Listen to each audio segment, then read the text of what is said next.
Hello there. Let's talk backpacks.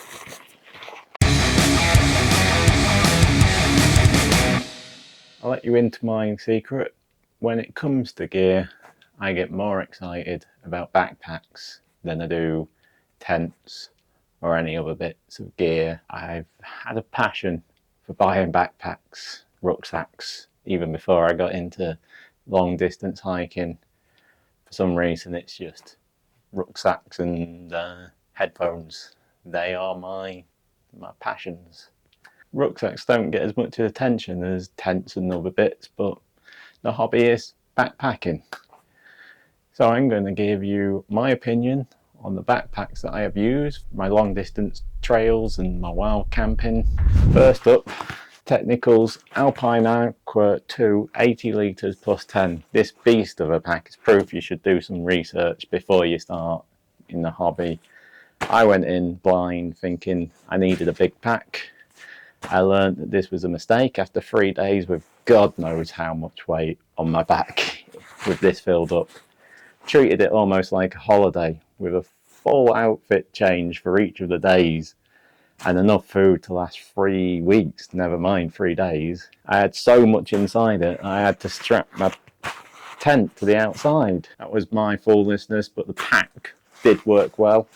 It was fairly well priced. I think it was about 60 quid at Millets, but I don't know if they stock them anymore. It's got some good features. It's got a removable dry liner that goes in. It has the lower compartment for your sleeping bag, an adjustable back. It's got no hip belt pockets or anything fancy like that, but good pockets on the side and a good storage in the brain. So it was a good budget priced entry pack, I felt, but just too big, very heavy, but fairly comfortable. For an entry level pack, it was pretty good, sturdy enough. Yeah, just too big. You will fill up your pack no matter what. You just get tempted to pack your fears and just put more and more in. And my next pack was the Sierra Designs Flex Capacitor 60 to 75 litres. So I did a lot of research to start upgrading my kit, and this is where I started to learn just how expensive the hobby was. I thought my £60 pack was pretty expensive, but browsing the specialist shops gave me a bit of a shock. And I just went for this pack. It's not quite ultralight, but it's only 1.2 kilograms. And it was fairly well priced compared to a lot of the others, being about £200 or less than when I got it. So obviously the big selling point of this is the expandable storage. 60 to 75, you use these gusset straps. It keeps the weight centralised. For me, I find it really useful on a cold morning. I don't have to worry about packing as well if I'm just getting down off a mountain. And along the trails, as you start using more of your food and bits and bobs, you can just start reducing it and keeping the weight pretty well balanced on your back. It's got 2 stretchy mesh pockets inside which are reachable while you're walking. They can fit a really good amount in. It's surprising how much they fit in. As well as this, you've got 2 stretchy mesh sort of pockets on the shoulder straps. Since having these, I just can't enjoy a pack without having something on the shoulder straps for easy access. The hip belt has 2 pockets on either side. They are really good size. You can easily fit my phone in them, snacks and other bits in. So yeah, it's got a mesh for a water bladder. If you use a water bladder, this can be removed. I've often removed this because I'm more of a go for the water in the pockets type of guy. Take it out and I strap it on, connect it up to the little hooks on there and have it as like a outside mesh pocket for my waterproofs.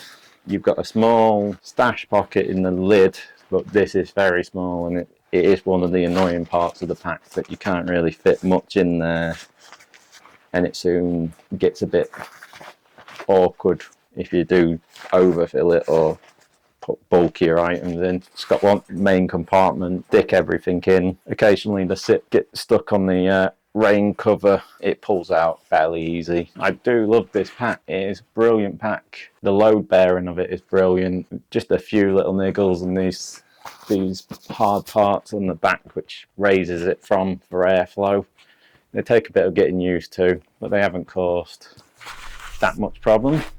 and I loved it so much I ended up buying this one, 40 to 60 litre. I was waiting for to pick up the updated version, which has some mesh pockets on the outside, but this came up like on a clearance stock at about 60 quid, and I just was after a lighter, smaller pack again, so I went for it. So exactly the same things again, so the same problems, I knew it well, and it's just perfect again. So now I've got this one for my 1 or 2 nights out, where I've got me 60 to 75 litre for me winter hikes or real longer distance trails.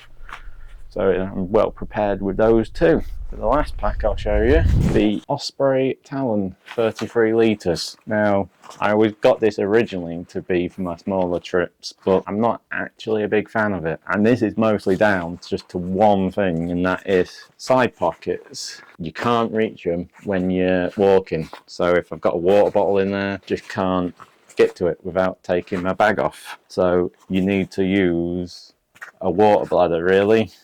It's got its own separate pocket for a water bladder, but I'm not really a fan. I use them occasionally, water bladders, but I do just prefer to be able just to reach. And I just like to be able to see how much water I've got left without looking in a bladder. So this has mostly been relegated to my day hikes, which seems probably too big, but I end up being a bit of a pack horse for my partner and the dog, and so I carry everything. I can see why they're a popular pack. The brain, good, can fit in a good amount of stuff in that part, and then it's got another storage part in that. The hip pockets I find are smaller than I would like, and they're a bit fiddly when you're walking as well to do the sips up, and got this shoulder pocket thing, which I have no idea what that's useful for, and every time I put anything in, even bits of tissue I've put in, it just pops open. I don't know. It's comfortable, and this airflow back is brilliant. I can see why it is. They are good, but it's just not for me. It's not the one for me. What backpacks do you use? What do you think is great? Let me know in the comments. I'll probably be impulse buying if you send me a good ones, because like I say, I do like a good backpack. But give me a like and all that other YouTube nonsense. But until the next time, goodbye.